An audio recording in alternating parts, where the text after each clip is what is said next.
Ai, ai.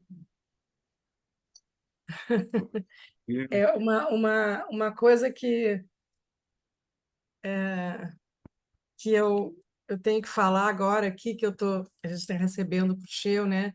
É a segunda vez que ele vem ao concerto, né? Teve uma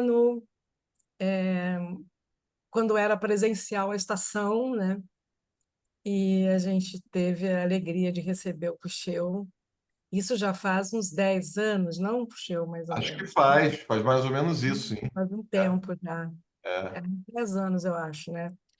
A pandemia ela faz com que a gente, né, se misture esses tempos, né? Esses tempos ficam meio complicados.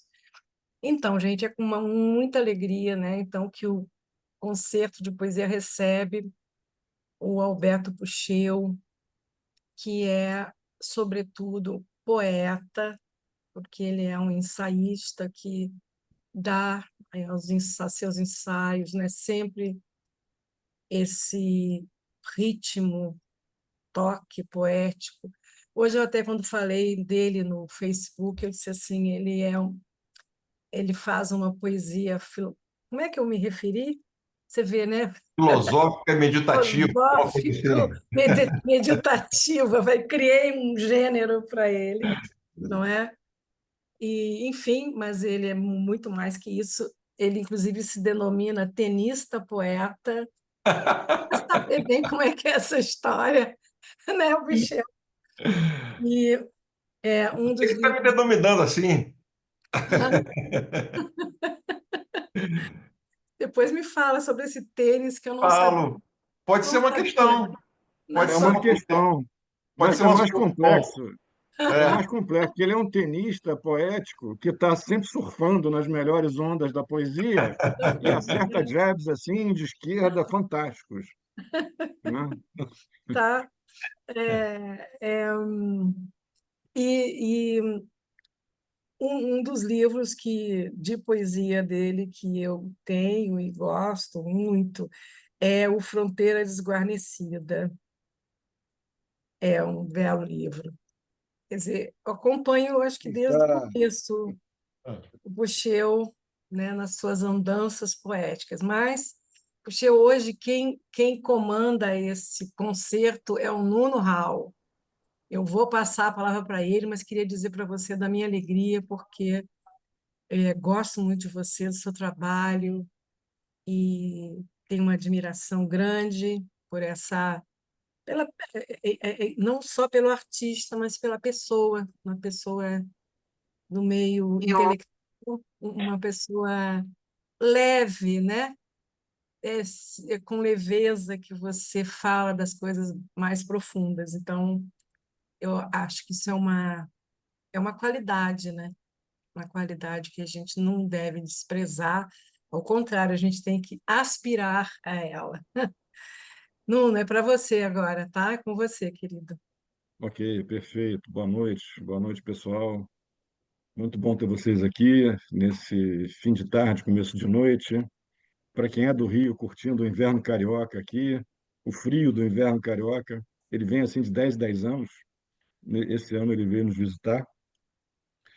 E estamos recebendo aqui hoje, com muita alegria, o Alberto Puxeu.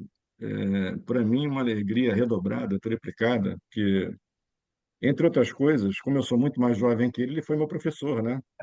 Durante um semestre eu tive aulas com o Puxeu, né? Quando eu era um pouco mais jovem, ele já professor universitário, já reconhecidíssimo. Eu já velho pra E caramba.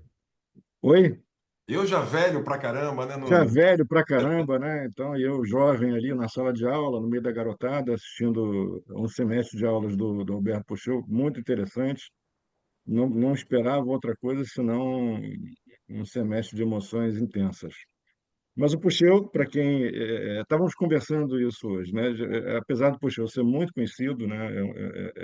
Tem uma poesia muito confirmada, né? E muito lida, mas nem todo mundo tem obrigação de conhecer, e suponho que aqui tem alguém que não conheça ainda com a devida atenção. Então, eu vou falar um pouco sobre ele. O Alberto Puxou é poeta, ensaísta e professor de teoria literária da Faculdade de Letras da Universidade Federal do Rio de Janeiro, onde eu fui aluno dele. cientista do nosso estado, pela FAPERJ, pesquisador do CNPq. Seu livro de ensaios Pelo Colorido, Além de Cinzento, A Literatura e Seus Entornos e Intervalos, recebeu o Prêmio Mário de Andrade de Ensaio Literário da Fundação Biblioteca Nacional. Além de ter mantido o blog O Cuidado da Poesia, poemas do e para o nosso tempo, durante meses no site da revista Cult, e de ter preparado um dossiê sobre poesia contemporânea para a mesma revista. Para a mesma revista, Alberto Puxeu também tem publicado poemas e ensaios em diversos livros, periódicos acadêmicos brasileiros e em portais nacionais e internacionais de literatura, inclusive Balar Margens, bem como em vários jornais do país e em sites específicos. Em 2011, sob curadoria de Alberto Saraiva, realizou a instalação Palavras na Oi Futuro de Ipanema. E o percurso do Alberto Puxeu na poesia começou concretamente em publicação no ano de 1993, com a publicação do livro Na Cidade Aberta, e de lá para cá ele lançou diversos livros que eu recomendo com ênfase, né? Escritos da Frequentação, em 95, A Fronteira Desguarnecida, em 97, que é esse aqui, que reúne os livros anteriores, né? Ecometria do Silêncio, A Vida é Assim, Escritos de Indiscernibilidade, que é um livro muito interessante, em que ele faz uma indiscernibilidade, trata da indiscernibilidade entre poesia e filosofia, né, Puxou? A Isso. fronteira, a fronteira desguarnecida, perdão, a fronteira desguarnecida que eu tenho é esse aqui, Poesia Reunida de 2007, né? Mais cotidiano que o cotidiano, 2013, Designação Provisória, de 2015, com Vitor Heringer, saudoso Vitor, né? Para que poetas em tempos de terrorismo, 2017, Vidas Rasteiras, 2020, e que porra é essa poesia? Não, esse são E o É ensaios Chegado o também, é um livro Tempo. de É Chegado ensaios, o Tempo. é um livro de ensaios, chegaremos lá. É muito bom que está aqui comigo também. Bom, vamos conversar, puxa. Eu queria saber de você, tomando como partido essa ideia de que eu sou muito mais jovem do que você, como eram esses anos 90, como era a conversa sobre poesia, como era o ambiente dos poetas com que você conversava, os seus pares geracionais ali nos anos 90, dos quais eu conheço alguns, e como é que isso foi essa ebulição até surgir, se materializar, você tem em mãos o Na Cidade Aberta. Primeiro, obrigado, Suzana, obrigado, Nuno, obrigado, Camila também, né? Uma alegria, Suzana, tá mais uma vez aqui na Estação das Letras, né? Tive de fato lá outras vezes no presencial, mas você talvez tenha se esquecido, talvez nem saiba, né? Eu participei de uma oficina sua, de poesia nos anos 90, né? Assim, o Nuno perguntou, na Biblioteca Nacional, se não me engano, pode ser? Biblioteca, no tempo que eu... Não é isso? É lá atrás, né? Olha só, que coisa, Então, Puxeu. as coisas se movimentam, né? Nuno Coisa perguntando sobre os anos incrível. 90, né? E então é uma longa estrada e Suzana aí nesse trabalho muito amoroso com a poesia e muito profissional também, né? Com a escrita e com a poesia, conseguindo criar uma escola de escrita e de pensamento da poesia, que é uma coisa dificílima, né? Então, obrigado, Suzana, mais uma vez. Nuno também, Nuno, poeta que eu leio, admiro muito, né? Nuno, muito mais novo do que eu, foi meu aluno, como ele disse, né? Num certo momento. E eu teria várias coisas, Nuno, para dizer sobre os anos 90, né? Que é o ano ali da formação minha, né? Assim, e eu poderia dizer de vários modos distintos, quer dizer, eu poderia dizer alguns momentos para mim que foram marcantes, né? Teve um, por exemplo, assim, que eu me lembro agora, eu não tinha publicado livro nenhum ainda, estava ali escrevendo coisas, né? Procurando um caminho, e o Guilherme Zavos organizou na Universidade com C, né? Que era ali É. na Lagoa, né? Um Uhum. evento em que ele convidava poetas e críticos importantes, né, para falarem. E ao fim da fala de um poeta ou crítico importante, ele convidava uns poetas jovens, né, acredito que do CEP na época mesmo, né, para lerem poemas e depois a pessoa que falou, que deu a palestra, comentava ali de improviso os poemas. E eu lembro que teve um dia que eu estava assistindo e que Silviano Santiago, né, foi falar. E Silviano falou, fez uma palestra. E depois os garotos, né, a garotada, da minha idade na época, leram os poemas lá e Silviano sentou o pau nos poemas dos garotos, né? Assim, e foi uma situação muito embaraçosa e os garotos É. ficaram chateados. E eu que estava na Uhum. plateia, quando acabou tudo, eu fui falar com o Silviano, eu falei, Silviano, eu queria te pedir um favor. Você faria comigo o que você fez com eles? Entendeu? Você sentaria o pau em mim? E Silviano foi muito generoso e pediu que eu mandasse uns poemas para ele. É, e depois ele marcou comigo de ir na casa dele, né? E eu fui. E o Silviano falou para mim uma coisa que foi linda. Ele falou: "Ah, eu tenho duas coisas para te dizer." Eu não conhecia o Silviano, né? Só de leitura ali da época. E ele falou assim: eu tenho duas coisas para te falar, uma boa e uma ruim." Eu falei: tá bom, tô aqui para ouvir. Aí eu vou te É falar isso. primeiro a boa, né? A boa é que você não é mais um poeta dos anos 80. Isso era virada dos 80 para o 90, né? Ali era bem Uhum. essa virada. Ele falou, a boa é que você não é mais um poeta dos anos 80. E a ruim é o seguinte, rasga tudo e começa tudo de novo. Mas é ótimo isso, né? É ótimo. Você tem um É ótimo. traço ali, ele falou para mim, né? É. Tem um traço ali no que você está fazendo, muito Manuel de Barros, né? Que na Uhum. época, para mim, tinha uma importância Uhum. imensa. E essa não é a sua experiência, não é a sua vida, entendeu? E eu ouvi, saí dali feliz da vida por ter escutado aquilo, rasguei de fato tudo, né? Uhum. Comecei um momento novo que foi dar no primeiro livro com a Nossa Cidade Aberta, enfim, foi dado esse caminho todo. Outra coisa que eu poderia dizer, Nuno, assim, teve a minha relação Uhum. toda de amizade muito grande, né? Amizade muito grande, entendeu? Com Caio Meira, né? Assim, Sim. que não publica poesia há muito tempo, ainda que tenha publicado ano passado, retrasado, um romance, né? Não sei. E um romance mesmo, né? Assim, e o último livro de poemas dele se chamava Romance. Olha que coisa. Chamava romance. Eu tenho aqui. O romance não, mas o Eu romance tenho o não tenho, mas romance eu tenho. dele, eu Pois tenho. é, pois é, né? E Caio e eu éramos muito amigos, e ao mesmo tempo, assim, tudo que um escrevia, na época não tinha internet, então, sei lá, eu escrevia um poema, ligava para o Caio, aí lia para o Caio, aí o Caio esculhambava o poema, falando, não, está ruim, não sei o quê. Ou vice-versa, ele ligava para mim, entendeu? Beto, fiz um poema, aí lia o poema, sugeria coisas. E isso por telefone e por fax. Às vezes também a gente mandava por fax, entendeu? Assim, Tempo o fax. poema ali impresso. É. E, Eu não era nascido, não sei nem como funcionava o fax. pois é, você não se É lembra bom disso, saber, eu vou Bruna? pesquisar depois disso. É, né? Então, eu acho que a minha relação com o Caio, de amizade, e a gente tinha uma coisa que era muito bonita, porque nunca houve algo de um retrucar o que o outro falava. O que o outro falava, né, aquele que fez o poema escutava e depois resolvia como queria, na solidão ali, né? Era uma coisa de um estímulo muito grande, escutar o que o outro falava, para depois você, com vários sentidos ali de alguém que leu o que você tinha escrito, né? Você voltar para o poema, entendeu? Você poder retornar a ele. Então, isso também foi uma escola, eu diria assim. O Caio foi uma escola.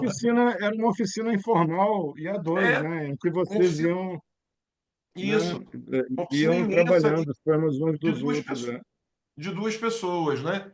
E na É. Não, época, e assim, detalhe, só um detalhe, sem querer te cortar, eu, quando entrei em contato pela primeira vez com a sua poesia, com a do Caio, foi através da leitura de resenhas na época do lançamento na Cidade Aberta. Eu não lembro se o dele tem o nome que tem a ver com cão, não é isso? Como um um cão deles é coisas que o primeiro cachorro na rua pode na dizer. rua, é. Isso, É, exatamente. É que eu tenho aqui é, também. é, Mas, enfim, lendo resenhas de vocês em que as resenhas acho que acabava que a resenha de um mencionava a resenha de outro, tinha um mas isso, diálogo até pela resenha. mas o livro do cachorro já é dos anos 2000, né? Quer dizer, já é um livro Eu depois. não lembro bem se é no fim dos É, 90 e início dos 2000, esse é que eu estou é. dizendo, foi por ali. Naquele momento ali A gente está falando dos anos 80 para os anos 90, né? Assim, quer dizer, esse Ah, momento tá. ali eu com ele. E aí, em 93, eu acho mesmo, eu li no jornal da Rio Arte, se não me engano, uma nota de que a UERJ iria. A UERJ estava fazendo uma coleção de livrinhos de poemas, né? E tinha três professores que eram os jurados, digamos assim, né? E que era o Ítalo, né? Ítalo Morricone, o Jorge Vanderlei Bem, e o Carlos Lima. Eram os três, né? Isso lá atrás, né? E aí a ideia era o seguinte: quem quisesse mandava 20 poemas e seria avaliado, entendeu? E de 3 em 3 meses eles publicavam três livrinhos, eram encartes, né? Eram encartes. E eu li aquilo, liguei pro Caio, falei, Caio, vamos mandar não sei o quê, entendeu? A gente ficou ali botando pilha um no outro. Eu liguei para ele, falei, fiquei botando pilha nele para a gente mandar. E a gente combinou de não mandar juntos. Porque se a gente mandasse juntos, um iria competir contra o outro, já que era de 3 em 3 meses, três, né? A gente iria estar competindo um contra o outro. Então acabou que eu mandei primeiro, que a gente combinou ali, e foi aceito. Assim, né? Assim foi publicado o primeiro livro meu. E depois o Caio mandou e também foi aceito também. Então foi legal ali esse começo, né? Outra coisa A oficina importante, funcionou. A oficina funcionou. funcionou, funcionou. Isso aí. Né? Mas independentemente disso, teria funcionado também, porque funciona internamente para cada um de nós, né? Independente do, Sim, sim. do aval externo ou não, né? É, É. na época também ali, um pouco depois disso, né? Tinha ali, quer dizer, na época, uma polarização, digamos assim, da poesia dos anos 90 entre Carlito e Alexei, né? Eram os dois poetas que mais, que mais apareciam ali na mídia, que tinham um trabalho com divulgação maior, né? Várias polêmicas entre eles, né? Época de jornal, né? E o resto ficava meio fora. Cláudio Roquete Pinto entrou também, entrando ali também, começando a fazer uma poesia, né? Muito maravilhosa também. Então você tinha isso, e eu ali nos anos 90, além desse encontro com o Silviano que eu estava contando, que foi importante para mim, né? Foi o que me fez ir para uma poesia urbana, por exemplo. Falei, não, então eu vou, já que essa coisa ficou muito visível, uma presença latente do Manuel de Barros ali, eu vou fazer um outro caminho. E aí entrou a cidade de maneira muito forte, né? Que é o caminho da publicação, digamos assim, como começa a publicação e como ela segue, né? E ali nos anos 90 também, além do Manuel de Barros, tiveram três outros poetas que eu gosto sempre de mencionar, porque eram poetas na época que não eram muito lidos, entendeu? Não eram poetas óbvios da poesia brasileira, né? E, no entanto, foram três poetas fundamentais para mim e três poetas que eu até hoje amo imensamente, né? Sendo que os três viraram amigos meus, né? Assim, apesar de serem bem mais velhos do que eu, ou um pouco mais velhos do que eu, ou algo mais velhos do que eu, né? Um foi o Leonardo Frois, né? Assim, que quando eu li Os Argumentos Invisíveis, que é um livro ali dos anos 90, foi um livro decisivo, muito decisivo para mim, né? Foi um livro assim que eu falei, caramba, né? Assim, Introdução à Arte das Montanhas, era um poema que eu até hoje, né? Assim, sou fascinado, né? Acabei, Já esteve aqui com a gente. Ele já pois esteve é, aqui com a gente no virtual. o Leonardo Frois foi um, inclusive na época, num dos livros tem um poema meu para ele, né? Um poema meu lá do Vale do Socavão para Leonardo Frois em secretário, né? Assim, né? O outro poeta para mim também que foi muito importante ali, era um poeta também que ninguém falava e que também atravessou a minha vida até hoje também, que é o Vicente Franceschin, né? Que é desses poetas amazônicos, né? Um poeta amazônicos no sentido literal e metafórico. Quer dizer, literal porque é um poeta da Amazônia, né? De Belém, e metafórico porque tem uma obra amazônica, uma obra imensa, né? E o Vicente inventou, né? Assim, um lugar chamado Andara, né? Que é uma Amazônia mítica, vamos dizer assim, e um tipo de poesia atravessado pelo poema, pela prosa, pelo romance, pela filosofia, pelo místico, né? Então, um poeta com, eu acho, Vicente, um dos projetos mais singulares assim que temos aqui no Brasil, né? Vicente morreu na pandemia, infelizmente. Fiz um filme com ele, né? Isso. Fiz um filme É, com o Leonardo também, né? E o terceiro poeta também, o quarto poeta, né, fora o Manuel de Barros, outro poeta também que foi muito importante para mim foi o Fernando Ferreira de Luanda, né? Assim, que era um poeta muito mal visto, que ninguém falava nele, ninguém fala ainda, sobretudo porque o Luanda foi o editor da geração de 45, né? Que é a geração mais mal vista, digamos assim, né? De modo geral. E o Luanda tem um livro que eu li ali nos anos 90, um livro publicado naquela época também, que não tem nada a ver com a geração de 45 e que para mim também, assim como os argumentos invisíveis do Leonardo, né? E assim como Andara do Vicente Cecim, né? Falando Andara, não um livro específico, mas os livros do Vicente, o Luanda fez um livro naquela época chamado Kuala Lumpur, né? Que é um livro que eu acho assim de uma beleza única e o poema que intitula o livro é uma maravilha de poema. É um poema assim que eu já li várias vezes em público, retorno sempre. E eu gosto de falar deles, né? Quer dizer, hoje em dia, inclusive do Luanda, sobretudo, porque o Leonardo hoje já ganhou, já é publicado pela 34, né? Assim, Mas o Luanda não, um poeta que continua praticamente anônimo, entendeu? Praticamente, né, não lido, né? E o Kuala Lumpur foi um livro importantíssimo para mim, assim, também, né? O Melchior, ele sabotou a geração de 45 quando ele não, por alguma razão, porque tem coisas horríveis na geração de 45, né? Tem uma parte da produção que é realmente muito ruim, mas tem coisas que escapam, né? Assim, que fogem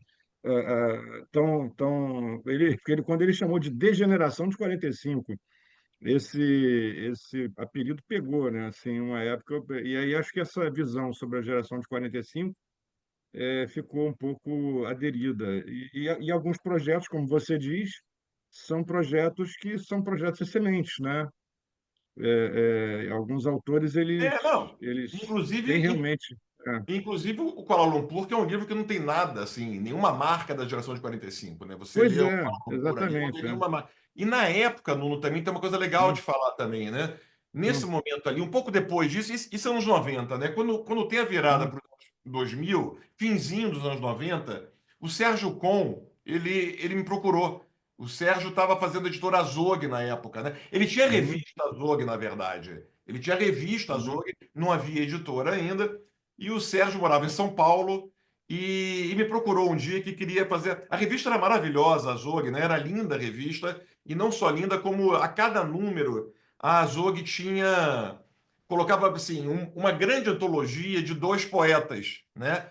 E depois inseria outros poetas e tradução também, mas sempre tinha ali muitos poemas de dois poetas, né? Tinham dois poetas, e o Sérgio me procurou querendo publicar poemas meus, né, como um desses dois ali, né, do número seguinte da revista. E eram 30 poemas, quer dizer, era uma coisa maior do que os livros meus de poemas da época, né? A ideia. Então, nesse momento, o Sérgio foi para o Rio, ficou lá em casa um fim de semana para a gente conversar, não sei mais o quê. E naquele momento eu sugeri ao Sérgio que ele lesse o Leonardo Frois e o Luanda, né, que eram os dois poetas ali pouco lidos naquele momento. E o Sérgio leu os dois. E se o número seguinte da Azog foi comigo, né? O número depois do meu foi exatamente com o Luanda e com o Leonardo Frois. Então, assim, eu acho esse trabalho ali de divulgar, né? Assim, digamos assim, divulgar não, da gente tentar a gente tentar, como é que eu vou dizer? Né? Não é mostrar a atualidade de projetos é que você querer estavam... expandir, você querer é, expandir os poetas que você ama. É hum, isso, entendeu? isso, Querer que outras legal. pessoas conheçam os poetas singulares, sobretudo, porque Drummond, Uhum, Cabral e tantos outros uhum, são maravilhosos, são impressionantes, entendeu? Mas são uhum. impressionantes e maravilhosos e amados por todo mundo, para todo mundo, né? Mas tem aqueles poetas singulares ali que, em certo momento, só você gosta, entendeu? Ou pelo menos você e mais meia dúzia de pessoas, né? E eu acredito muito que essas singularidades, dessas paixões imprevisíveis, né, não óbvias, né, dessas paixões nada nada esperadas, entendeu? São muito formadoras para a gente, são muito necessárias, eu acho, para a gente também querer buscar um caminho singular, um caminho de uma singularidade, entendeu? Nosso, que não é, obviamente, ser como nenhum deles, mas é radicalizar nessa busca de uma singularidade, né? Eu acho assim, né? De uma singularidade daquilo que a gente pode, né? Até onde a gente pode chegar, em que direção a gente pode. Eu acho que bom, já estou saindo um pouco da tua pergunta, né? Ou iria sair, né? Não, mas tá bom. Eu acho que você poderia agora, puxa, eu falar assim, três poemas para a gente abrir o bloco assim, dos poemas especificamente, porque, a rigor, nós somos um concerto de poesia. A Suzana toda hora briga comigo porque eu fico fazendo perguntas pela curiosidade Não de brigo, não. entender. Eu não brigo, não brigo com ninguém. Entreguei em público. Aí, tô Eu tinha brincando, é Eu brincadeira. pensado. não É brigo, porque não. É que às a ideia vezes. Aí, não, eu sei, assim, maneira de dizer, porque a gente está brincando dentro do. A gente tem que ir para o poema também, né? Senão, se a gente deixar pela prosa, eu adoro uma prosa, né, Suzana? A gente vai na prosa até o final e não ouve os poemas. não Então, vamos para os poemas, vamos para os poemas. é, Vamos é lá. isso. Quando Tá eu li o ótimo. nome Concerto de Poesia, eu estava achando que seria um concerto mesmo, só poema do começo ao fim. Tinha É, adorado a ideia, Não, achado linda, né? Mas não, essa da conversa também é muito boa. Eu vou ler o seguinte: é, eu tinha pensado uma coisa que eu acho que não vai se sustentar, vamos ver ao longo da conversa, mas eu tinha pensado em ler poemas que eu fiz ao longo da vida, em livros, foram publicados em livros distintos, e, e tem alguns inéditos também, né? Que eu estou fazendo, do lugar em que eu agora estou, e que é o lugar que eu estou morando há mais de 10 anos, mas é um lugar que me formou desde que eu nasci, né? Desde sempre, que se chama Vale do Socavão, né? Então, eu tinha selecionado só poemas do Vale do Socavão para ler hoje. Eu não sei se eu vou sustentar isso ou não, vamos ver, né? Se a Suzana com me perguntar você. sobre o tênis, eu vou mudar, entendeu? Se a Suzana levar adiante a pergunta Olha, não, não, do não poeta vi. tenista, eu vou Eu mudar. não vou, eu não vou. Não, mas seria ótimo também, eu adoraria.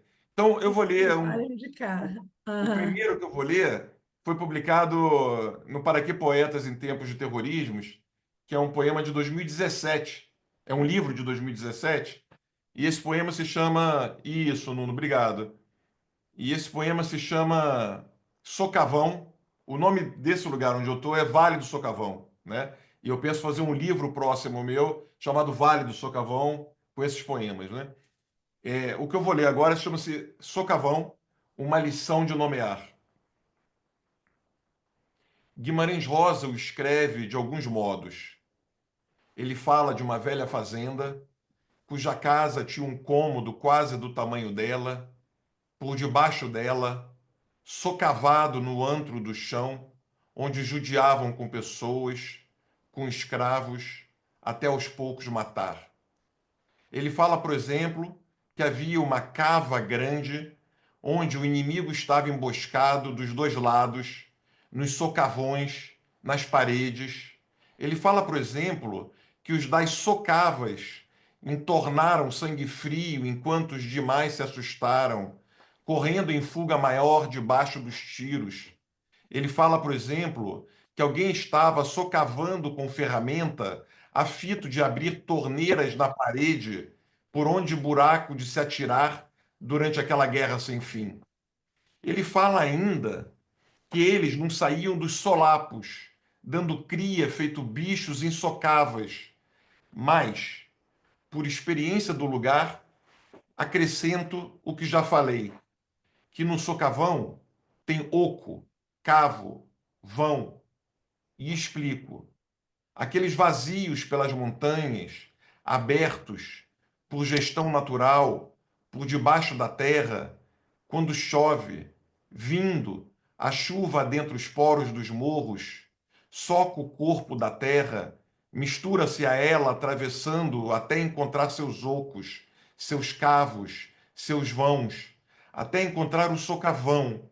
Então, a água ali se armazena e, seguindo o feitio inclinado da montanha, desce por ela, procurando uma brecha, procurando, pequena que seja, uma saída, pela qual forma a nascente, a fonte, corrigindo um topos conhecido da história da poesia e da filosofia, que diz que a fonte é a metáfora da origem.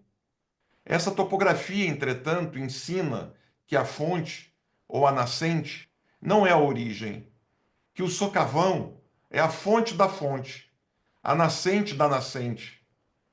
Mas como não pensar que a água guardada em movimento pelo socavão, a água que possibilita a nascente ou a fonte, não foi brotada ali do nada, por geração espontânea, que a água guardada em movimento pelo socavão vem da chuva e que tudo está mesmo aberto pelo meio.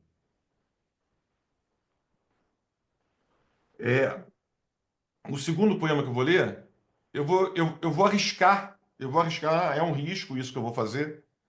É um risco pequeno, né? Sem grandes consequências, mas internamente é um pequeno risco. Eu vou ler um poema que eu fiz essa semana, né? Por isso que é um risco, né? Vou ler um poema que eu fiquei trabalhando esses dias e que, portanto, há uma chance muito grande dele não estar pronto ainda, né? É, mas eu vou ler. Estudiosos de crítica genética consultarão este vídeo no futuro para comparar com a futura versão impressa. Nada melhor do que amar no vale a pessoa amada, e amando o amor e o vale, habitar o vale e o amor. No vale e no amor, habitar igualmente as palavras em seus interstícios de criação, amando-os e observando, desde então, aqueles que a cada dia se debatem com a violência das frases prontas, dos clichês, das notícias falsas, ficando enredados nelas como se fossem as experiências mais importantes da vida. Suas lutas pela riqueza, suas buscas pelo poder, suas perversidades, seus ódios, sem nem desconfiarem de que, como canta a canção, amar implica o dever de recusar o poder. Essas cabeças terríveis, esses corações perversos, duros, esses poros entupidos, assim as pessoas passam a brevidade da vida sem nem se darem conta disso. Será que não sabem que a vida demanda amor, solidão a dois, poucos amigos, a demora em algum tempo livre, o jogo da criação e tudo que afasta de nós e dos outros a dor, o medo e a angústia de sermos quem, apesar de tudo, irredutivelmente somos? Certamente não sabem e nem por isso estão isentos de responsabilidades, devendo, antes, pagar um preço cada vez maior pela hostilidade de suas ignorâncias. Eu continuo aqui, amando o vale, a pessoa amada, algumas sintaxes possíveis ainda por se fazer, e me dando conta de que, juntando tempos mais distantes, foi preciso arrastar as ideias entrelaçadas para o vale, vertendo-as para a terra, as raízes, as sementes, o socavão.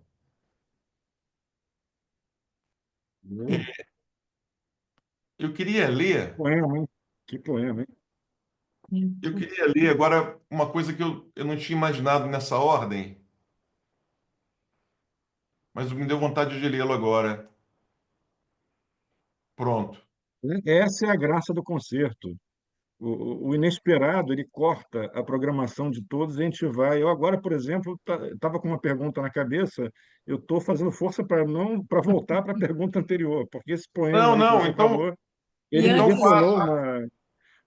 Mas vamos lá, Uau. segue a sua mudança de curso, que nós estamos E colados antes que aqui. ele siga, né, destacar, né, amar implica o dever de recusar o poder. É isso. Muito bom. Nosso amado Beto Guedes. É isso aí. Vamos lá. O Socavão, este vale, eu. Desculpa, gente, esse poema também é um poema inédito também. O socavão, este vale, eu, recolhido em sua ruga, mesmo caminhando, trabalhando ou cozinhando, deitado, sozinho, na ruga do socavão, enrugado entre as montanhas. O vale tem nome, as montanhas, entretanto, não. A essa, mais alta e longínqua, que flanqueia a casa pela direita, de costas para o mirante do meio do vale e que vejo de frente quando tomo banho de rio, chamo de o último sol. Não porque o sol lá se põe, mas, ao contrário, com ele se pondo no oposto, escondido para mim por detrás de outro morro, é a última luz ainda viva quando todo o vale já está assombreada.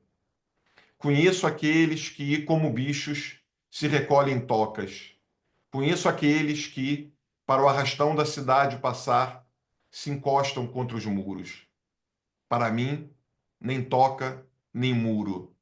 Diferente de em uma toca em que quase sol adentro, em que não se vê o céu nem seu delineamento pelas árvores, apenas uma ruga, a do vale, em que, cabendo nela, ao mesmo tempo dentro e fora, água e terra, lama e corpo, corpo, raiz e vento emaranhados, me deito, enrugado, confundindo-me com ela, que me absorve de minhas complexidades, palpitações, angústias, ansiedades. Eu, deitado na ruga do vale do socavão, enrugado, uma ruga do vale do socavão, ou quem sabe, um de seus pequenos queloides, imperceptível. Aqui, por mais alto que seja, o berro é baixo, inaudível. Berro entre berros e cantos. Berro desaparecido entre rumores e estrondos. Berro esvaziado pela amplidão. A fragilidade de um som, a do berro, em meio a outros muito mais poderosos. Aqui, se a terra é tumba, sepultura enterrar muitas pessoas que antes de mim por esta casa passaram, aqui, se a terra é vida germinando vida e mais vida, é antes e mais precisamente filtro, filtrando inquietações, um modo de vida, um modo de a vida serenar-se com o encontro entre o sereno, o corpo e a terra, como aquelas pedras que centenas ou milhares ou centenas de milhares de anos atrás se despreenderam rolando morro abaixo e desde que há pessoas na região repousam firmes, tranquilizando com beleza os declives, as encostas, as vertentes.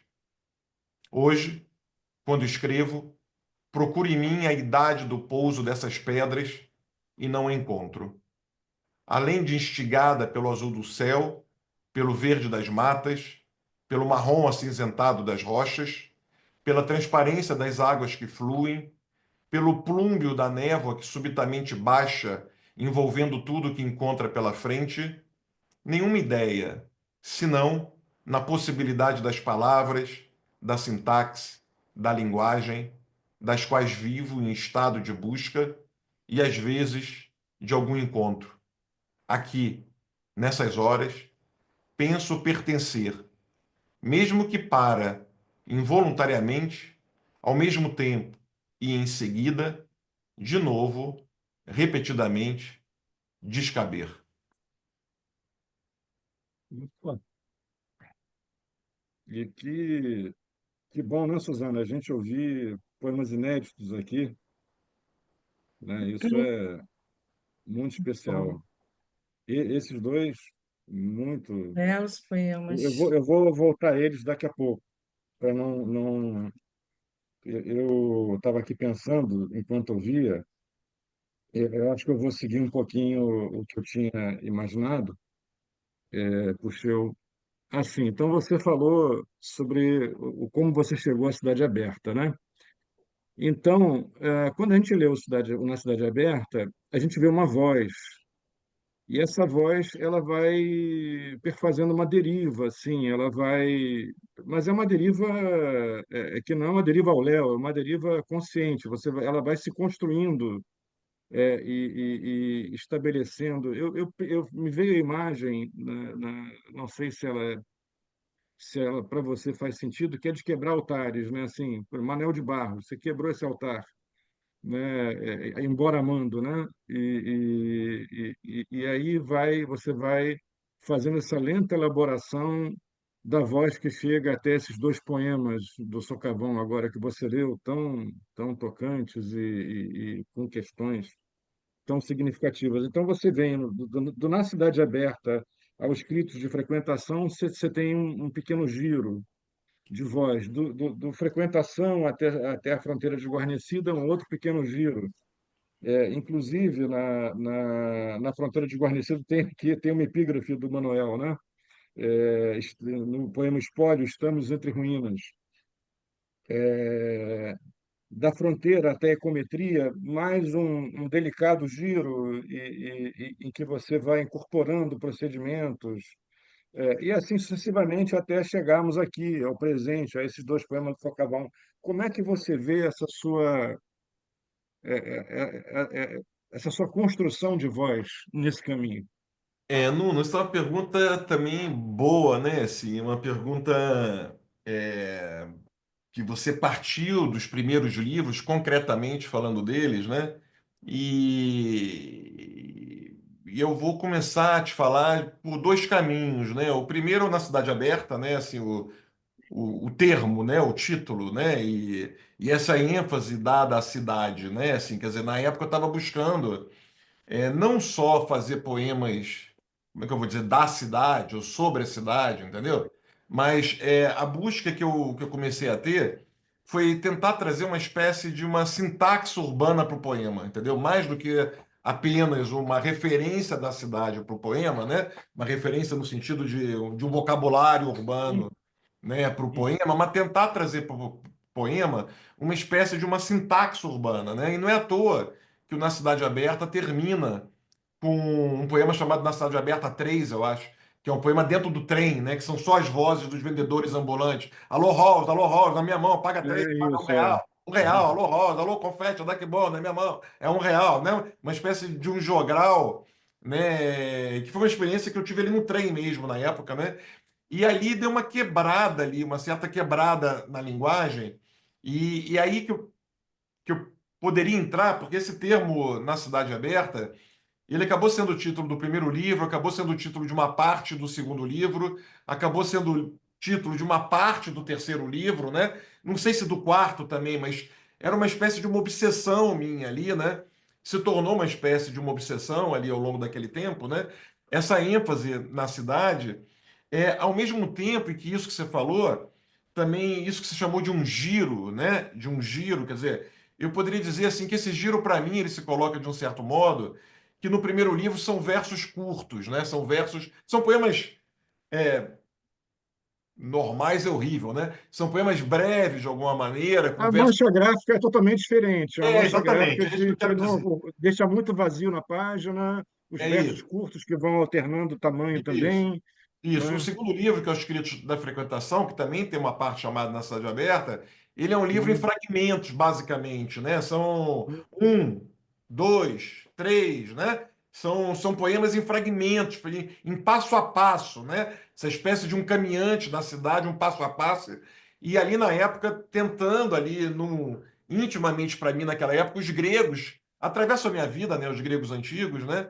E ao mesmo tempo um poeta que foi um dos poetas pelos quais eu fui mais apaixonado, que eu não leio há muito tempo, mas na época eu li tudo dele, e eu acho ainda hoje, apesar de não voltar a ele há muito tempo, tem que voltar a ele, um dos maiores poetas do século XX, que é o Edmond Jabez, que é um poeta Sim, egípcio, né, que sim. escreve em francês e que foi morar em Paris, e que escreve em francês, e os críticos da frequentação têm alguma coisa em mim, né?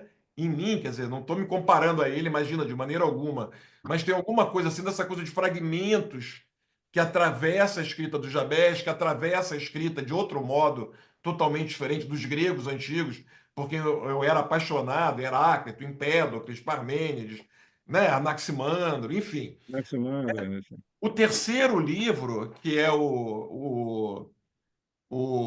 Fronteira Desguarnecida, são poemas em prosa, são blocos, né? São blocos mais ou menos ali do mesmo tamanho, esses blocos, né? E são todos esses poemas em prosa. Então, assim, o primeiro livro é uma mancha mais normal com versos curtos. O segundo são fragmentos. O terceiro são poemas em prosa, como se fossem uns tijolos, uns blocos, umas pedras, né? O quarto eu começo em verso e termino em prosa, né? E aí o quinto, que é o A Vida é Assim, já foi se misturando. Os versos foram se alongando, né? E às vezes tinha um verso mais curto, às vezes o verso se alongava por 2 ou 3 linhas, entendeu? E Misturando esse tem ritmo. também, isso está em paralelo com a sua relação com a sintaxe, né? A sua relação com a sintaxe, ela vai, né, nessa mudança da forma dos poemas, ela também vai caminhando, né? Isso, até chegar a um ponto que isso foi Uhum, chegando ao extremo, né, Nuno? Porque aí, uhum, em 2007, sai a Poesia Reunida, né? Até então, uhum, a Poesia Desguarnecida, né? uhum. Vira esse termo, que é o É título, esse? é esse, que é o título do terceiro livro, vira uma espécie de síntese para mim, né? Do que Uhum, eu havia feito até esse uhum, momento. uhum, E aí eu começo a dar aula, né? uhum, Esse livro sai, eu começo a dar aula na UFRJ e paro de escrever. Fico 6 anos sem escrever nada. 6 ou 7 anos sem escrever uma linha de poesia, né? Não vou entrar muito nesse assunto agora, mas assim, uhum, e depois quando eu volto a escrever, os poemas seguiram se alongando cada vez mais, né? A ponto de se pegar, sei lá, o Para Que Poetas em Tempos de Terrorismos, que é um poema mais longo, bem mais longo, se pegar o poema Para Catástrofe do Nosso Tempo, que é um poema escrito ali na época do Bolsonaro e da pandemia, publicado no A uhum, Vida é Assim. É um poema em parte, mas é um poema de 100 páginas, entendeu? Então eu fui buscando essa sintaxe, esse ritmo, cada vez mais alongado no meu caminho, entendeu? Assim, né? Cada vez mais. Mas eu acho que talvez o que mais importa para mim, dentro dessa tua pergunta, desse giro que você falou, aí também teve o giro da cidade, né? Se, a- se até uhum, o, se até a Poesia Reunida, né? A cidade tem uma força muito grande, depois, quando eu volto a escrever e quando publico esses 4 livros posteriores, né? O Mais Cotidiano que o Cotidiano, que é de 2013, né? O Para Que Poetas em Tempos de Terrorismo, de 2017, o A Vida é Assim, né? E depois o É Chegado o Tempo de Voltar à Superfície, eu poderia dizer que teve mais um giro aí também do próprio tema. Quer uhum. dizer, aquilo que antes era cidade vai se radicalizar agora para política, digamos assim, para polis, né? No sentido, né? De mais um giro. Eu vou intensificar isso. Então, o livro de 2013 tem uma marca ali de 2013 muito forte, entendeu? Tem outras coisas também, claro. Inclusive tem o É Preciso Aprender a Ficar Submerso, que virou o único poema meu que foi embora, assim, né? Que saiu Virou da um hit, virou um também, hit. né? É, É um hit que isso. hoje em dia ele chega a mim, né? Na verdade, né? De várias maneiras, né? Mas assim, eu acho o Para Que Poetas em Tempos de Terrorismos está ligado ao golpe ali na Dilma. Tem outras coisas também, mas tem uma ênfase Uhum, grande, né? O A Vida Assim, do momento do Bolsonaro, entendeu? E o É Chegado o Tempo de Voltar à Superfície, que é um poema que dialoga com É Preciso Aprender a Ficar Submerso, mas também tem esse momento ali, né, da saída do Bolsonaro e da reentrada do Lula. E o livro foi ser impresso, né? Antes de eu saber o resultado das eleições. Eu falei, cara, se o Lula perde, já é um pois é. fiasco você publicar um livro de poemas, né? Vai ser um fiasco Uhum, maior ainda, porque o Bolsonaro segue e vem um livro com É Chegado o Tempo de Voltar à Superfície, né? Então, mas eu acho que tem isso, Nuno, uma questão tanto temática, entendeu? Desse giro que uhum, você falou, quanto também uma questão sintática, né? Uma questão de variações da quebra do verso, do ritmo do poema, buscando um alongamento cada vez maior. E eu aprendi com isso, na verdade, que o que me interessa não é nenhuma dessas formas específicas. O que me interessa, na verdade, é o informe que atravessa essas formas, né? É o uhum, informe que essas formas nos deixam, nos deixam perceber. Quer dizer, eu acho que é essa sintaxe que a gente está ouvindo, entendeu? Em cada poema que a gente está fazendo e que a gente está mexendo, que a gente está ouvindo sempre aquilo, mas tem alguma outra coisa que a gente ouve que não cabe em palavra, entendeu? Eu acho que essa outra coisa que a gente está ouvindo é o que a gente está buscando o tempo todo também, né? Esse outro ritmo. Curiosamente, eu acho que você faz um retorno também. Existe uma dialética, assim, porque na Cidade Aberta retorna, né, como na Cidade Aberta 3 a política como um concerto de vozes que você agencia nos poemas, nessas reiterações, é como se tivesse um coro grego fazendo as reiterações e você vai aprofundando, né, uma coisa que vai em espiral assim até você chegar ao centro do poema, né? São tantas coisas, né? É um papo longo, né? Porque são tantas coisas, né? Quer dizer, essa coisa que você falou que você é Longo um não, que a jovem, Suzana me mata. eu tô velho, entendeu? É assim, então, por exemplo, assim, você falou disso agora, né? É, Aquele primeiro poema, quer dizer, aquele último poema do primeiro livro, do Na Cidade Aberta, né? O do trem, né? Ali não é. tem, não tem nenhuma palavra minha, né? Uhum. Aquilo é todo feito a partir da É um chamada sampler, é um grande para o sampler. trem.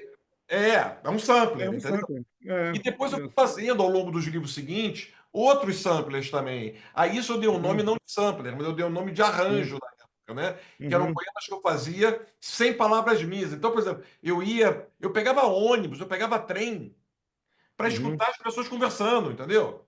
Assim, sentava na frente de pessoas que estavam conversando, procurava quem está conversando, sentava na frente para ouvir conversa. Eu entrava em sala de chat, existia isso na época, num uhum. certo momento, para ler as conversas, entendeu?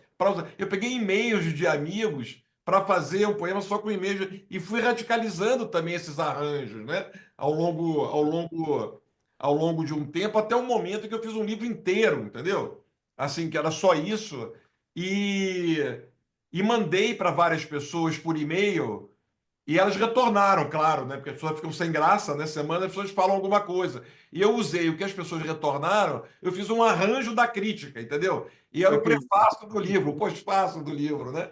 Então também tem esse lado, entendeu? Um lado aí que você viu bem, né? Que você falou dessa espécie de um coro de frases prontas, digamos assim, né? Também, né?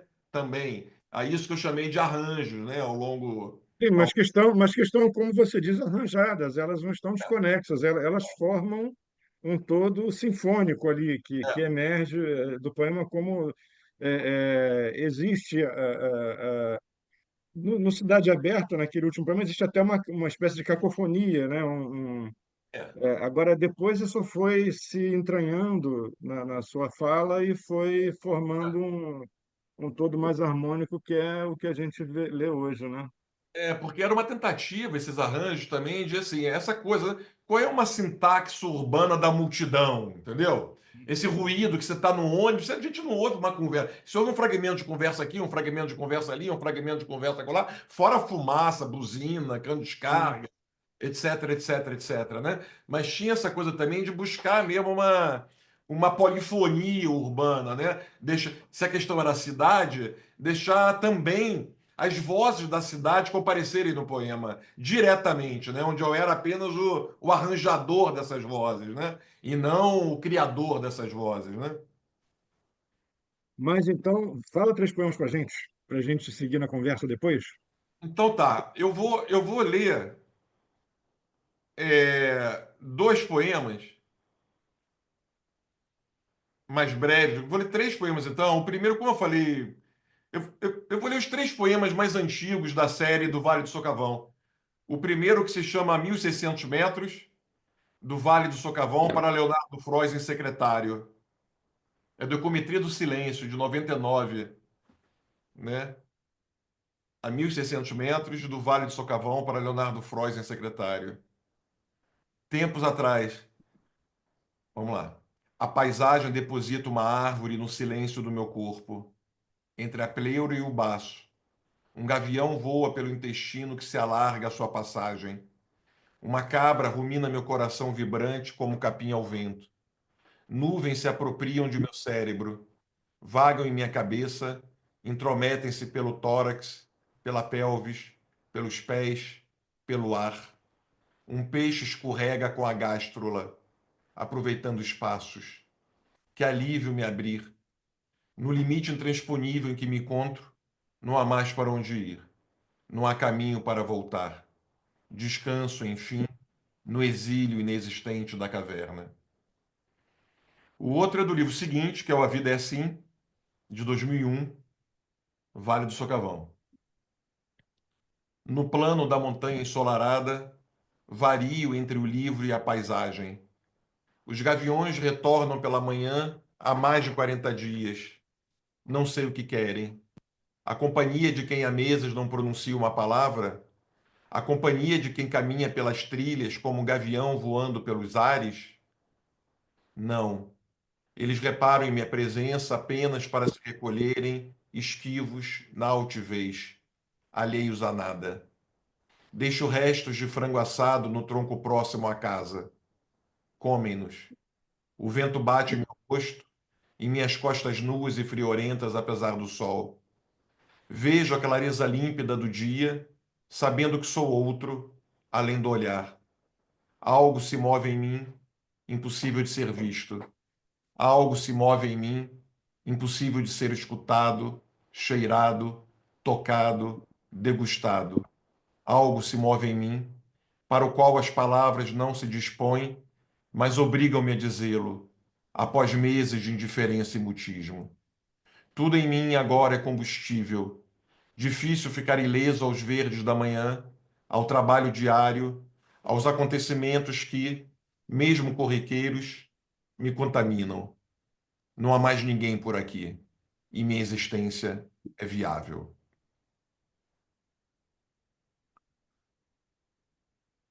Tudo que é do ar se movimenta. Pombos, folhas, nuvens, pensamento, mas não tanto, nem tão rápido assim. Tudo se movimenta morosamente, sem distração, com a cadência do que quer quase parar, mas não para, com a tensão do arrastar contínuo de um dia ensolarado, sem a possibilidade da chuva para quebrar a monotonia. A vida, na parte rochosa de sua superfície, torna-se real e porosa, uma frase dita por ninguém, dita pelos vazios subterrâneos que ofertam as águas das alturas, filtradas ao manuseio convergente da terra.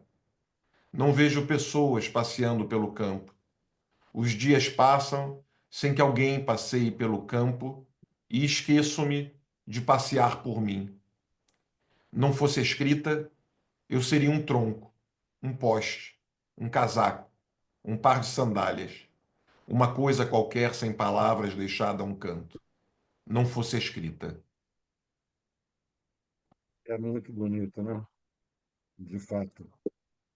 Esse é o Vale do Socavão, número 2, esse último, né? Isso Que está no mesmo livro, isso, isso, A Vida é Assim, de 2001, é, é, né? é. Ah, pois é, eu não resisto a fazer essa pergunta, estou com ela desde lá de trás.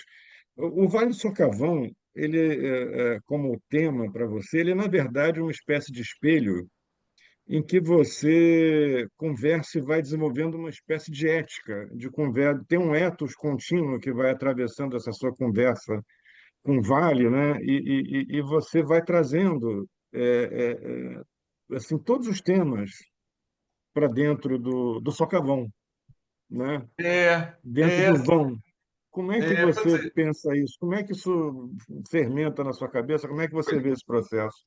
A gente estava falando da predominância de uma poesia urbana, né, ou de uma poesia política, e de repente eu estou lendo poemas que vão numa outra direção, né, numa direção totalmente Isso é outra, ótimo. Uhum.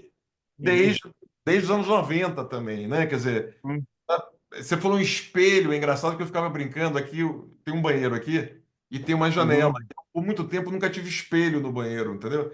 E eu brincando abria a janela e falava que o espelho era o vão da janela aberta, né? É, olha só. Na verdade, o espelho é o fora, né? Assim, eu acho que não é, É, né? Na verdade, eu diria assim que eu acho que para mim aqui tem uma coisa que a cidade também tem, entendeu? Obviamente, né? Uma coisa que me constitui. Só que aqui no mato é uma experiência distinta, né? A que eu vou falar, o que você sente é diferente do que quando você está na cidade. Mas a experiência é a mesma, que é uma espécie de uma porosidade para o fora, né? Assim, eu acho que essa porosidade por fora pode ser na cidade, como foi para mim, atravessando a poesia inteira e os anos de vida todo, e essa porosidade também pode ser aqui para esse lugar que eu venho desde que nasci, entendeu? Desde antes de nascer, né? Que também que me constitui desde sempre. E eu também já fiz poemas aqui urbanos, né? Um poema foi importante para mim lá atrás, uma época, que era o Sebastianópolis, né? Um dos nomes do Rio de Janeiro, né? Sebastianópolis. Foi escrito aqui no meio do mato, entendeu? Assim, então, Hum. né? Não é exatamente uma relação de representação. Aqui no mato só faço poema no mato, na cidade. Não, não tem isso, né? Claro que não tem isso. Mas Mas tem eu, a perspectiva também, né? Você daí vê a distância a Sebastianópolis é, e ganha essa distância que permite ver certas coisas e vice-versa, né? E aí, por exemplo, eu vou ler um poema, Nuno, só para. Tem um poema que eu Hum. quero ler, porque assim, essa Hum. coisa dos gregos e do socavão agora, assim, né? Tem Aham. um livro que eu acho lindo, um dos livros mais Hum. lindos. A história da Uhum. filosofia mais linda que existe, para mim, é a do Diógenes de Laércio, né? Que se chama Vidas e Doutrinas dos Filósofos Ilustres, que é um livro Hum. ali da virada do momento grego para o momento cristão, exatamente dessa virada, e é uma história da filosofia grega, mas uma história anedótica também, né? Uma história com várias Hum. anedotas. E eu li nesse livro uma coisa que num certo momento dizia, né? Não vou falar tudo, mas que num certo momento dizia que há dois poetas, são os dois poetas gregos mais antigos. Os poetas, né, míticos, obviamente, mais antigos de todos, né? Os que Na poeira recuam, do tempo. os que Na recuam, poeira do tempo. É. exatamente, né? Um era Orfeu, claro. O outro era Lino, um poeta chamado Lino. E aí diz assim: desse poeta chamado Lino, sobrou só o primeiro verso da cosmogonia dele, que, na tradução em português, esse único verso que sobrou do Lino dizia: houve um tempo em que todas as coisas cresciam juntas, né? Sobrou só isso. Houve um tempo em que todas as coisas cresciam juntos. Pois bem, então eu vou ler um poema que se chama Tradução livre de um fragmento recém-descoberto no Vale do Socavão, do proêmio da cosmogonia de Lino. Houve um tempo em que todas as coisas cresciam juntas. Esse tempo gerou outro tempo, e mais outro, e outros, que geraram o tempo de agora. E o agora ainda traz o tempo em que todas as coisas cresciam juntas. E o agora ainda é este tempo em que todas as coisas, bem antes de serem coisas, crescem juntas, confusas, sem nomes, sem nada, senão o crescer latejante do ainda nem coisa, do menos que coisa, do que nem coisa é, do minimamente esboçável do que virá a ser coisa, de seu logo que vindo, de seu depois do nada e de seu antes de coisa, quase a pura matéria em movimento perturbado, mas que cresce, esperando somente um instante oportuno de ganhar seus contornos, seus brilhos, seus nomes, de ganhar tudo o que é coisa e que, por ser coisa, mostra que antes já era coisa invisível, latente, crescente, ideia talvez da coisa, coisa em um tempo em que todas as coisas cresciam juntas e que juntas agora ainda crescem e subitamente surgem confeições de ar, plantas, água, terra, animais, fogo, o curso do sol, o movimento da lua. Reticências. É um fragmento. É um fragmento. Legal. Aproveitando esse gancho, mas vamos fazer o seguinte: você falou esse poema, fala mais dois poemas para a gente, eu vou pegar um gancho nessa fala sua aí, depois. Então tá. É, O Eu vou André ler Luiz Pinto está então. aqui com a gente, hein? Oi? O André Luiz Pinto está aqui com a gente. André, queridíssimo, imenso. É, poeta. Isso, Tem vários imensos poetas aqui, e imensos. vários, vários, e várias. Eu vou ler um poema. Então, já que você pediu, inédito também. É o, Sim. é o primeiro de uma série que dá título ao livro que não existe ainda, mas que vai se chamar Antes do Desfecho, o livro, né? E é uma série de poemas. A primeira parte é uma série. Eu vou ficar esperando a pergunta da Suzana sobre o poeta tenista, hein? Olha. É, eu vou ler o primeiro, então. Os anos passam, os cabelos começam a ficar brancos, sigo cada vez mais sozinho, vendo menos os amigos. Nasci num socavão e alguma hora desago num sumidouro. Cresci com a névoa adentrando o vale, incansáveis chuvas de relâmpagos explodindo horas a fio por sobre as montanhas e a transparência do ar em dias de sol.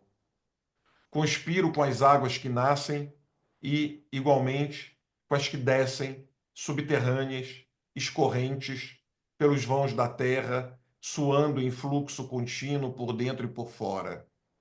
Dou aulas, leio, escrevo, amo, preencho relatórios, dou pareceres, participo de bancas, comissões, e apesar da mesma paixão pela aula, não me aposento porque não posso.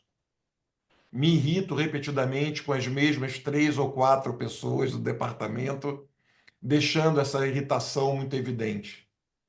Na Lapa, Agamben me contou uma anedota, contada por sua vez a ele por Heidegger, que dizia que Deus inventou o professor, veio o diabo e inventou o colega de departamento. Melhor transmitir a piada que o poema. Pego a estrada, pego a estrada várias vezes ao longo da semana. Vejo a Serra dos Órgãos e o nascer do sol, muitas vezes ao mesmo tempo. Outras, vejo entardeceres estupendos, em que penso que admiraria mesmo é o ser humano que conseguisse se dissolver nessa paisagem, tomando sua forma. Depois de 40 anos, voltei a acompanhar os jogos de tênis e, apesar de amar Walt Whitman mais que todos os poetas da modernidade, apesar de apostar em poetas pouco falados e quase sem dinheiro no bolso, impressionam-me os melhores jogadores do mundo, o ponto a que chegam, o dinheiro que ganham, o respeito que recebem, a glória, a fama, a resposta, ainda hoje, à pergunta: quem é o melhor dos aqueus? Quem é o melhor das Américas, da Europa, da Ásia, da África, da Oceania? Quem é o melhor? Quem é o melhor do mundo? Quem é o melhor de todos os tempos? Também amo Homero, ou Arquíloco, ou Safo, ou Sófocles, mais que todos os poetas. Sou contraditório. Admiro anônimos e heróicos. Trago os opostos que a tradição me legou, fazendo alguma coisa com a herança. Busco o tempo em que o heroísmo rebente das ações mais cotidianas e suas palavras das mais comuns, ou que ele se arrebente contra o meio-fio ou uma cerca de proteção qualquer. Na cidade, tudo me parece a mesma coisa: apartamentos, academias, lojas, caixões, sepulturas. Ainda estou aprendendo a fugir. Apesar de tudo, me sinto melhor do que quando jovem. Mesmo assim, um dia, quando me perguntaram que conselho daria a jovens escritores, eu disse que jovens escritores não precisam de conselhos, mas, com lágrimas nos olhos, que se fosse para falar alguma coisa para eles, diria para irem ao limite do que fazem, para chegarem ao limite do que podem. Talvez nem seja um bom conselho. Talvez devesse mesmo, repetidamente, lhes dizer o que lhes fora dito há mais de um século, para pararem, se puderem. A sensação de esquisitice, que me acompanhou desde os 7 ou 8 anos de idade, parece ter ao menos temporariamente passado. Mas mesmo sabendo que dificilmente haverá um encaixe mais satisfatório no desencaixe da vida, Ainda temo o desamparo, ainda aguardo um amparo maior para os próximos anos ou décadas. Minha tolice insiste. Ao menos, não me fragilizo tanto quanto antes. Temo, entretanto, o efeito de algum desencaixe maior que possa vir. Há muito, passei da metade de minha vida e alguma perdição na selva escura ainda me assombra. Está mais do que evidente. Minha tolice insiste. Espero que um dia ela desista, ainda que eu só vá saber o significado dessa desistência se ela de fato acontecer. Por enquanto, minha tolice insiste. Opa, pois é. Você acabou de mudar a minha pergunta, rapaz. É incrível. Tá vendo? Isso aqui é. A gente faz curvas a 180 quilômetros por hora nesse concerto. Eu estava com uma pergunta aqui na cabeça, fui obrigado a mudar depois desse último poema. Mas eu voltarei à pergunta relativa ao poema anterior depois. Você tem no que nessa sua poesia reunida aqui, A Fronteira Desguarnecida, né? Gente, esse livro é muito bom, né? Vocês encontram ainda por aí. Você tem um inédito aqui que é o Escritos para o Lado de Dentro das Lentes dos Óculos, que eu acho é uma coisa que eu também faço, que é essa são pequenos acertos de conta com a tradição, né? Pequenos acertos de conta com os gigantes que tem aquela frase, né, que foi dita ali no século XIII e foi repetida depois por outras pessoas. Tem vários autores posteriores da mesma frase, que é: eu só fiz o que fiz porque ando em ombros de gigantes, que caminho em ombros de gigantes. Né? E você conversa aqui com Beckett, com Emily Dickinson, com Clarice Lispector, Arthur Bispo do Rosário, o Fernando Ferreira de Luanda, de que você já falou hoje, Manuel Carneiro Leão, com a poesia Zen, com Manuel de Barros, com Deleuze, o que subjaz, né? E, enfim, você traça uma série de diálogos que é isso que você fez agora nesse poema também. Você vai dizendo, eu amo, né? Apesar disso, eu amo isso, mas eu também amo aquilo, e, enfim. E aos do presente, eu digo isso. Como é que você se vê nessa dualidade que é incontornável para todo mundo em cada geração, entre aquilo que já foi dito e aquilo que tem que se dizer, né? Como é que você ama esse passado também? Ah, Nuno, tem essa brincadeira, né? Quer dizer, vou responder primeiro de uma forma mais irônica, depois a gente pode responder mais sério. Ótimo. Mas tem essa brincadeira, não tem, de um certo cansaço do nosso tempo, de que tudo já foi dito, né? Eu gosto de dizer É, que tudo já foi dito, mas tudo ainda resta dizer, né? é. Não, mas ninguém escutou, temos que dizer de novo. Não, Ninguém escutou, então vamos falar outra vez. e há tantos modos É, de de escutar, há tantas dizer aberturas no isso, que foi dito, né? Então, isso. eu e é claro que eu sou um poeta assim que lido muito com a tradição, né? Assim, desde sempre. Eu fiz filosofia, fiz, Ah, né, fiz mestrado, doutorado, fui dar aula. Então é claro que eu não sou formado em letras, o que eu acho, eu dou aula em letras, né, de teoria literária, mas eu não sou formado em letras, o que eu acho que foi ótimo, porque me deu uma formação mais caótica assim da poesia, né? Que eu uhum, acho muito proveitosa, uma coisa instintiva de você ir lendo e chegando às coisas por instintos, informações, acasos, entendeu? Dicas e leituras e etc, etc, etc, né? E tem alguns poetas que vão marcando a gente desde o começo mais do que outros, né? Assim, quer dizer, tem sei lá, né? Tem os óbvios, né? Drummond, pô, quando ele Drummond, Pessoa, lá na minha Drummond, Pessoa, Cabral, Goulart, caramba, né?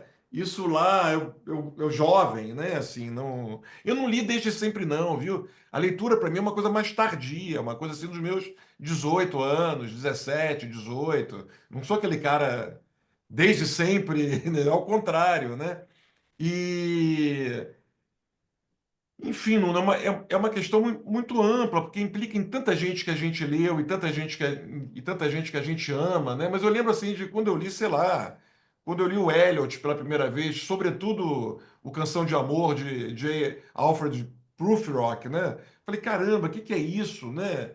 Isso é uma coisa assim que me marcou muito, né? Pessoa me marcou muito. Quando eu li Cavapes, quando eu li Ítaca pela primeira vez, falei, caramba, entendeu? E esses poemas que a gente volta, ali nos anos 90, eu com 24 anos, né? É, eu comprei aquela antologia da Norton, que é uma antologia de poemas da língua inglesa, né, com 2.000 e tantas páginas de papel Bíblia, né? Assim, e comprei e botei em cima do colchão. Eu nem tinha cama na época, ficava no chão, assim, o colchão. E fui para a sala, era um quarto-sala. E aí a minha mulher da época falou assim, tem uma hora que ela falou, Beto, tem que ler esse poema daqui, acho que você vai gostar. Aí eu peguei o poema, fui ler, falei, caramba, entendeu? Caramba, que poema! E traduzir. Eu que não sou de traduzir, né? Assim, não gosto de traduzir, né? Não gosto assim, não me sinto nem apto a traduzir. Mas aquele poema que eu li, eu queria escutá-lo em português, né? Eu leio em inglês, eu leio em francês, mas eu sou muito ignorante para línguas, né? Então eu quero escutar em português, entendeu? Eu quero ver como é que seria aquele poema, né? Em português e queria ter a ilusão de que eu estava fazendo aquele poema também, né? Queria ter a Que potência que ele tem na nossa língua, né? Que potência que potência ele que pode teve. ter, como é que ecoa isso na nossa língua, né? E É. como se para mim, pelo menos para bater na minha vida, eu tenho que Uhum. estudar em português, né? Assim, para pegar. Então eu Uhum. traduzi aquele poema e traduzi todos os poemas desse mesmo poeta que estavam na antologia, né? Uhum. E encomendei os collected poems dele, né? Li lá 8 poemas, traduzi os 8 e encomendei os. Isso eu tinha 24 anos, anos 90 total, Suzana. Né? Assim, encomendei e traduzi mais alguns ali, que eu fiquei apaixonado por esse cara, né? Esse cara se chama Derek Walcott. 4 ou 5 anos depois, esse cara ganhou o prêmio Nobel. E ninguém sabia quem era esse cara. Eu, por um acaso, né? Por um acaso amoroso, por uma contingência ali, entendeu? De um acaso, eu tinha lido. E aí comecei a saiu coisa em jornal, traduções, né? Minhas de jornal. Silviano sabia que eu tinha traduzido. Chamaram ele para escrever um texto, ele muito generosamente me chamou para escrever, porque ele não conhecia o Derek Walcott e me indicou, entendeu? Então, eu estou falando isso por quê? Porque um poema desse cara, esse poema primeiro que eu traduzi dele, chama-se Winding Up em inglês, né?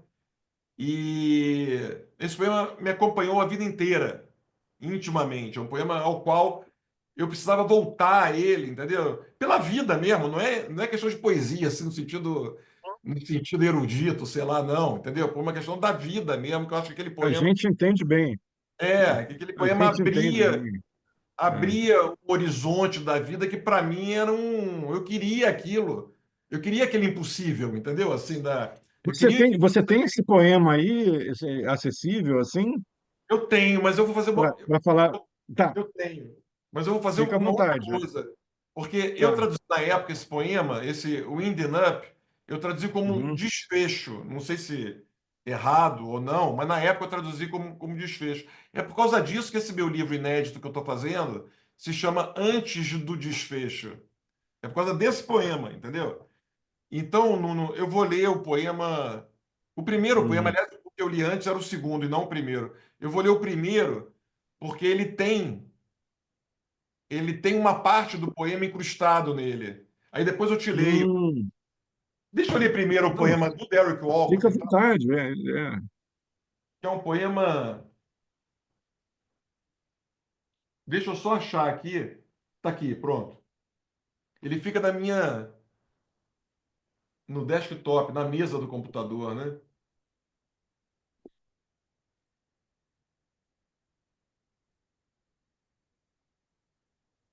Ué.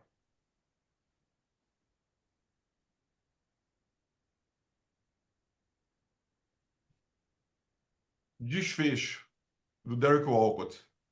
Vou ler em português, né? Uhum, claro, É. Vivo nas águas, solitário, sem mulher nem filhos. Atravessei todas as possibilidades para chegar até aqui. Pequena casa em água cinza, janelas sempre abertas para o velho mar. Não escolhemos o destino, mas somos o que fizemos. Sofremos, os anos passam, lançamos a carga fora, mas não a necessidade de obstáculos. O amor é uma pedra no leito do mar, debaixo da água cinza. Agora, não quero nada mais da poesia, senão o coração. Não quero a piedade, nem a fama, nem a cura. Silenciosa esposa, contemplamos a água cinza. E numa vida repleta de mediocridade e lixo, vivemos como rocha. Devo desaprender sentimentos, esquecer meu dote. Isto é maior e mais difícil do que o que se entende por vida. Compreensível que seja tenha sido tão e seja tão marcante, né? Pois é. Eu li esse poema com É, 24 anos a forte. primeira vez, né? E é um poema Uhum. que, entendeu? Que eu preciso dele, retornar a ele constantemente, né? Assim, dessas coisas, né? Eu acho que às vezes, tipo, por exemplo, eu quando penso em Drummond, eu penso numa obra Drummond, entendeu? Para mim, Drummond não é. Claro que tem os poemas específicos, mas assim, na minha cabeça, o Drummond, eu sempre li Drummond inteiro, assim, pegava Aguilar e lia tudo quando eu queria ler, entendeu? É uma coisa assim, não, para mim não é, é o todo, né? Mas é um caso, né? Assim, o Derek Walcott para mim é esse poema. Ainda que eu tenha lido muita coisa dele, né? Mas para mim basta um poema às vezes, né? Às vezes basta um poema, entendeu? Para te acompanhar pela vida toda, para você, não sei, né? Como E acompanhar. se cada um de nós fizer um poema, que esse poema fique como esse que você leu, né? Marque desse É, jeito uma pessoa, algumas pessoas, já tá bom. é, Acho que já justificou uma vida. é, é, é. Mas fala o seu. Você, Então vou falar o esse meu. poema se trançou no seu poema. É, foi o primeiro que eu fiz dos inéditos mesmo, né? Cronologicamente ele Uhum, foi o primeiro e é o que uhum, acabou sendo. Ele teve esse título antes do desfecho, que eu estou fazendo 60 anos, né, Nuno? Eu estou com 59.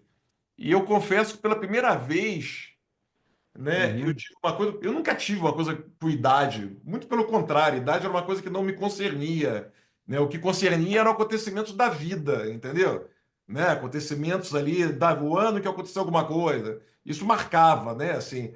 Agora eu confesso que chegando aos 60, pela primeira vez eu tive falei, caramba, né? Assim, por vários motivos, né? Por muitos motivos, né? E e de repente eu sou obrigado a pensar que pô, eu tenho mais um terço do que eu já vivi pela frente, mais ou menos, claro, né? Mas eu falei, caramba, cara, né? Tem mais um terço pela frente só, entendeu? Assim, de vida, né? E você chega aos 60 anos e não é nada resolvido, continuo mesmo jovem, adolescente, com todas as questões, adulto também, obviamente, né? Mas nunca chega a essa idade de sabedoria que aquele poema tem, né? Aquele para além da velhice, né? Para além de qualquer coisa, um certo imaginário de velho, né? Sábio, entendeu? Que esse poema tem de alguém sem tempo, sem idade, né? De alguém que tem 3.000 anos, entendeu? Assim, né? Essa densidade, né, que não chega nunca para a gente, né? Mas que o poema dá sinal disso, né? Dá um sinal esse poema dele. Então, ele abre uma janela, assim, para o mar, né? Para esse mar, Nem o Derek tinha, ele atingiu essa janela é, nesse poema, provavelmente em outros, mas pois é, ele, na sua vida comezinha, cotidiana, estava que nem a gente aqui. claro. Meu Deus, Mas em algum o que eu momento, faço? né? Em algum É, momento, Deus. aquilo é uma possibilidade dele também, né? Isso que é o bonito, né? É, também não Exatamente. é também que não concerne a ele. Só ele poderia ter feito esse Concerne. poema, né? Porque uma Claro, coisa claro. ali da vida dele foi atravessada que levou ele a poder Uhum. ter isso como horizonte em algum momento também e conseguir botar isso em palavra, né? Eu acho que também tem isso também, né? É claro que ele não é essa figura, mas ao mesmo tempo essa possibilidade o atravessou a ponto dele conseguir dar voz a isso, né? Assim, isso não é pouca coisa, né? Isso é muito, eu acho, né? E no sentido daquele seu concerto de vozes, numa confluência entre o pessoal e o coletivo, assim, É, em que ele também está vocalizando algo que é maior, né? é, Que atravessa a vida da gente também, né? exatamente. Então, quer dizer, o poema dele eu traduzi na época como desfecho, né? O meu é Uhum. antes do desfecho, né? Assim, sempre antes, né? Continuo esperando o momento em que seguirei sozinho, em busca de que, quando ele chegar, eu tenha alguma tranquilidade para vivê-lo. Como desde agora esperar um futuro? Como desde agora aprender o que vem como espera? Como desde agora aprender este agora, em que, esperando, caminho para um futuro, trazendo-o no agora em que o espero, no agora em que caminho esperando para chegar até ele? Como fazer a experiência do tempo, do agora, aprendendo nele um futuro que em algum momento virá, ou um futuro que, mais do que a certeza de sua vinda, me traz a certeza do medo que sinto de pensar em o que acontecerá comigo nesse futuro se ele peremptoriamente chegar. Estou aqui e, apesar de ter deixado amores para trás e de ter sido deixado por eles, apesar de ter deixado amigos para trás e de ter sido deixado por eles, apesar de ter deixado familiares para trás e de ter sido deixado por eles, apesar de ter deixado para trás o que me faz e o que não me faz muita falta, ainda assim, trazendo comigo muito do que tentei deixar para trás e escolhas às quais fui lançado quando deixei outras para trás, em muito do que fiz e do que faço, faço adiar o momento em que seguirei sozinho, ainda que em busca de que, quando ele chegar, eu tenha alguma tranquilidade para vivê-lo. Não fui eu quem um dia escrevi as palavras, raras de serem lidas mesmo em um poema, que dizem: vivo nas águas, solitário, sem mulher nem filhos. Atravessei todas as possibilidades para chegar até aqui. Pequena casa em água cinza, janelas sempre abertas para o velho mar. Não escolhemos o destino, mas somos o que fizemos. Sofremos, os anos passam. Lançamos a carga fora, mas não a necessidade de obstáculos. Não, não fui eu quem escrevi o poema que começa dessa maneira.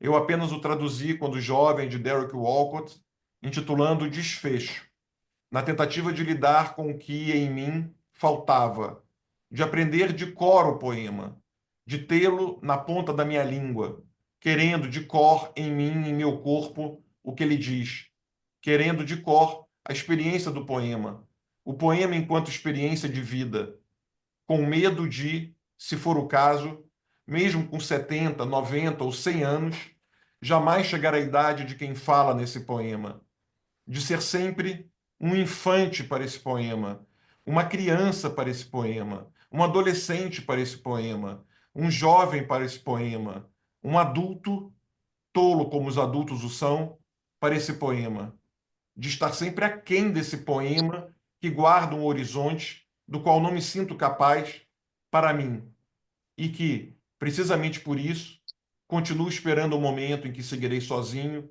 em busca de que, quando ele chegar, eu tenha alguma tranquilidade para vivê-lo. É fantástico, fantástico, Roberto. A gente fica até assim, o silêncio ganha uma densidade depois disso, né? É, mas esse poema ele me traz de novo uma questão que, em relação a alguns poemas atrás, me lembra de uma palestra sua que eu, sinceramente, agora eu não consigo me lembrar, porque às vezes as memórias ficam turbilhonadas, né? Se eu assisti lá no local ou se eu assisti pelo YouTube, ou os dois, que é aquela sua fala sobre as pantografias, poesia e filosofia, que você fez lá na BL, né? E tem essa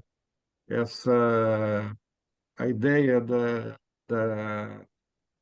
da fronteira da indiscernibilidade também, que você em algum momento estava formulando, né, sobre essa interpenetração entre poesia e filosofia, que, né, de muitos modos está posta nos seus poemas, né?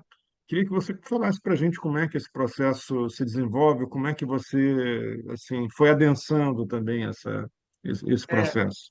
eu vou usar a tua fala de agora e a tua fala de hoje, mais cedo também, né? Aqui já Hum, com a... Você em algum momento falou do escrito da indiscernibilidade, né? Assim, hum, falando sobre essa relação de poesia e filosofia lá. E você falou também agora, de novo, esse termo, indiscernibilidade entre poesia e filosofia, que é um dos termos que eu hum, uso hum, para isso. E os escritos da indiscernibilidade são lá de trás, né? Não lembro exatamente de então, quando é, mas, sei lá, 2000 2000 alguma coisa. Se não for antes. Talvez seja antes, nem lembro exatamente. Deve ser ali. sim, peraí. Começou a ser escrito, uma parte dele está na minha tese de doutorado, olha a loucura, né? 2003, 2003. 2003, pois é, foi isso. A tese de doutorado foi em Foi. 99 que eu defendi, então é isso mesmo, em 2003, né? Uhum, E, e eu fiz filosofia, né, Nuno? E fiz mestrado em filosofia, graduação e mestrado em filosofia, mas já na época tinha a poesia, entendeu? E foi uma coisa que se deram juntas ali, a poesia e a filosofia para mim, foram se dando e se intensificando uma pela outra, né? Uma com a uhum, outra, uma pela outra. E eu queria, obviamente, o tempo todo, de algum modo, né, lidar com essa possibilidade de encontro que eu passei a chamar de. A minha tese de doutorado se chamava Intervenções na relação entre poesia e filosofia, né? Então eu tinha uma obsessão com isso, entendeu?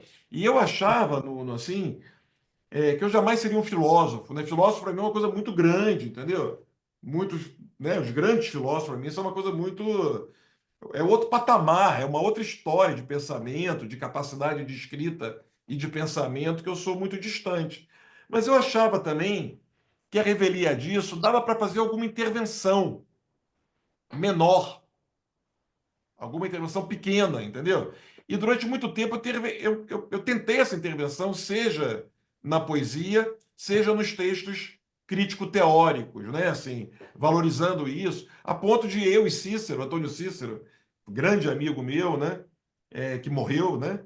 É, fez um suicídio assistido, né? Foi um caso que todo mundo soube, né? Cícero era muito amigo, né? E eu e Cícero quando eu conheci o Cícero foi, eu moro no Rio, eu tenho um apartamento no Rio, num prédio de 3 andares, pequenininho, que é um apartamento por andar, né? Morava o Nédio embaixo, que é um arquiteto, eu em cima, e Cícero, eu no segundo, e Cícero e Marcelo no terceiro andar. E Cícero se mudou para lá quando eu já estava. E um dia ele chegou lá uhum, em casa para falar uma coisa de prédio, entendeu? E aí eu falei com ele, olha, eu tenho que te falar uma coisa, a gente trabalha com as mesmas coisas, poesia e filosofia, e viramos muito amigos, claro. Ainda que uhum, Cícero tenha uma posição totalmente contrária à minha, e eu tenho uma posição totalmente uhum. contrária à dele, né? Sim. Cícero, tudo para ele era separar poesia e filosofia, e para mim tudo era juntar poesia e filosofia, né? Uhum. Resumindo muito. Isso já deu polêmicas nossas, públicas, entendeu? Mas com muito amor sempre, a gente sempre era Essa engraçado. divergência ela é saudável e enriquecedora. É, Não e eu precisa atravessei, ser, e eu atravessei um você não certo, precisa não precisa ser um embate destrutivo, isso eu queria dizer, desculpe. claro, e eu atravessei um certo tempo achando que eu poderia tentar fazer uma certa intervenção pequena, como eu pudesse, eu não sabia como, entendeu? A partir dessa questão que era uma obsessão minha, entendeu? Durante muito tempo, né? E eu poderia te dizer, Nuno, que uma das questões que comparecem lá nesse livrinho de 2003, né? É a questão que eu fui resolver não, fui trabalhar, não é resolver, né? Fui trabalhar agora, né, no livro Espantografias, que saiu também em 2019, eu acho. Chama-se Espantografias, Poesia, Filosofia, Política, né, que tem por começo essa palestra na ABL a qual você se referiu, né? Esse livro começa ali, de alguma maneira, com um texto que eu apresentei naquela palestra, né? Que é uma tentativa de pegar isso, essa relação lá nos gregos, entendeu? Lá pegar isso em Platão e Aristóteles, né, alguns termos que são fundamentais ali para eles, né, e rastrear isso até a poesia anterior a eles, entendeu? O termo espanto, que é o Talmadzen, né, o termo aporia, né, e rastrear como esses termos vêm da poesia, para tentar ler, muito resumidamente falando, a minha tese seria de que a filosofia não é nada mais do que um modo de fazer poesia, né? Assim como você tem vários modos de poesia, sei lá, tem a épica, tem a lírica, tem a tragédia, tem a comédia, tem um bando de modos, né, que os gregos tinham de fazer poesia. Um desses modos começa a nascer de uma outra maneira. E a um desses modos deu seu nome, foi dando seu nome de filosofia. Então a tese minha é um pouco essa, entendeu? E para isso eu fui rastrear, né, a partir de Platão e de Aristóteles, recuar para a poesia, para mostrar, olha como que isso que está ali está vindo desde antes já, entendeu? Olha como que o que torna esse encontro entre poesia e filosofia tematizado ali por Platão e por Aristóteles, como que de algum modo isso está vindo de antes pela poesia, né? Fazendo com que a filosofia pode ser um modo de poesia que pensa também sobre a poesia, explicitamente, entendeu? Não só. Enfim, né? Isso foi para você ver, quer dizer, eu acho que eu levei uma vida, Nuno, também, para fazer esse livro. É um livro que é de 2019, né? E que eu acho que finalmente eu consegui tocar num ponto de uma maneira mais trabalhada, digamos assim, né? Num ponto que está desde que eu fazia faculdade de filosofia, entendeu? Desde a graduação, desde garoto, né? E que me atravessou a vida inteira. Eu acho que essa conferência que você viu, né? Que é o começo desse livro, na verdade, é um momento em que eu acho que eu consigo, se é possível isso, né? Sei lá, tocar em algo dessa densidade, entendeu? O pensamento teórico e filosófico, ele também aparece primeiro como uma intuição, né? Ele vem como uma... A gente pode estar racionalizando, mas tem algo ali que está num fluxo muito subterrâneo dentro da gente e que vai, devagarzinho, a gente vai puxando para cima, né? Para a É, superfície, talvez. e em termos de escrita mesmo, né, Nuno? Eu sempre Sim. achei lá atrás, né? Eu sempre achava que a Uhum. filosofia alimentava a minha escrita, né? A Sim. Suzana hoje foi muito lindo quando eu li a Suzana, a postagem dela, quando ela falou o termo, né? Filosófico meditativo. Achei tão bonito, né? Achei muito bonito, uma poesia filosófico meditativa, né? Achei assim super lindo o que ela falou, né? Então eu poderia dizer assim que se a Suzana leu isso, poderia dizer que é, é, é, eu acho que eu atravessei a vida, muito tempo da vida, buscando uma poesia que tivesse esse influxo, que tivesse essa, esse impulso da filosofia também, né? E aí que vem a coisa que eu acho que quando eu te falei ali, que quando eu publiquei a Fronteira Desguarnecida, a antologia, a Poesia Reunida, né? Não o livro, mas a Poesia Reunida, e que eu falei que eu fiquei 6 anos sem escrever, porque é quando começa a dar aula, né? E eu fiquei 6 anos sem escrever um verso, sem escrever qualquer verso, entendeu? E ali eu falei, caramba, pô, será que eu não vou escrever mais? Né? Eu estava adorando a aula, foi uma experiência linda, maravilhosa, me encontrei, mas não estava conseguindo escrever. E é aí que eu me dei conta, eu falei, caramba, então faz o seguinte, se antes eu usava a filosofia para, de alguma maneira, atravessar a minha escrita da poesia, agora vamos usar o poeta para buscar uma escrita crítico-teórica, entendeu?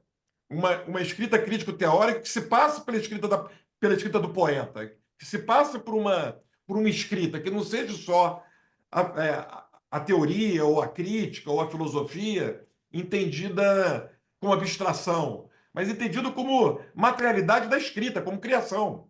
Criação. Seja o que eu conseguir fazer seja, né? Não importa o que, mas o impulso meu era assim, a minha saída agora, se eu não estou escrevendo, se antes era levar os estudos da filosofia para a poesia, agora é levar o poeta para os estudos crítico-teóricos, entendeu? E aí eu acho que a coisa se avacalha tudo, se mistura tudo, né? Aí eu acho que é quando, né? Então é uma vida de tentativa buscando uma intervenção, né? E aí se passa por uma intervenção. Eu queria intervir minimamente nisso, entendeu? Da maneira que eu pudesse, né? E a gente Aqui passa. cabe aquele verso do Ali, né? A linha da fronteira se rompeu. Finalmente se rompeu, então. É, Ele tem não, eu aquele acho que não se poema. rompe. Eu acho que não se É, rompe, né? Eu acho que ela é. vai até um ponto. Eu gosto. Tem uma cantora que uma época eu ouvi muito, que é a Áurea Martins. Não sei se vocês Uhum, conhecem. E a Áurea sim, Martins muito bem. Eu ia todo o show dela, ia ver. Ela cantava na sim, Modern Sound aos domingos, meio-dia. Eu ia para lá, ficava lá, entendeu? Ela ia cantar num boteco, eu ia, né? A Áurea Martins, nessa época, ela tinha um disco que ela tinha acabado de gravar, chamado Até Sangrar, né? E eu achava isso tão bonito, porque ela era uma cantora que, se ela quisesse, ela poderia sangrar a qualquer momento. Entendeu? Ela tem uma voz, uma interpretação, que ela pode uhum, sangrar, mas ela parava um pouquinho antes. Entendeu? uhum. Né? Um pouco antes ela segurava. Né? Então eu acho, na verdade, que a tensão nunca. O fio nunca parte. Eu acho que o que a gente busca escrevendo é garantir qual é o extremo dessa tensão que a gente consegue, de maneira que Rompimento. não fique nem frouxo e que nem Sim. parta. Porque, assim, uma Uhum. das aprendizagens que eu tive ao longo da vida escrevendo, né,